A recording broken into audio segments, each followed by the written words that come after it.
Real estate రంగంలో తరచుగా వినబడే పేరు జయబేరి.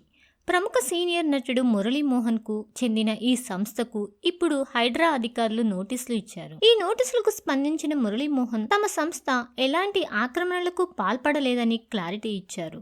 మురళీమోహన్ ప్రకారం గచ్చిబౌలిలో గల రంగాలకుంట చెరువును 3 ఫీట్ల మేర జయబేరి సంస్థ కబ్జా చేసింది అంటూ స్థానికుల నుండి కంప్లైంట్ రావడంతో హైడ్రా అధికారులు మా సైట్ కి చేరుకున్నారు. దానికి స్పందించిన మా సంస్థ షెడ్ నిర్మాణాల తొలగింపు పనులు చేపట్టిందని ఆయన అన్నారు. రియల్ ఎస్టేట్ రంగంలో 33 ఏళ్లుగా ఉన్నామని ఎప్పుడూ ఇటువంటి అవకతవకలకు పాల్పడలేదని అన్నారు. హైడ్రా అధికారులు కూల్చివేతకు 15 రోజులు సమయం ఇచ్చారని, మంగళవారానికల్లా మేమే కూల్చేస్తామని మురళీమోహన్ అన్నారు.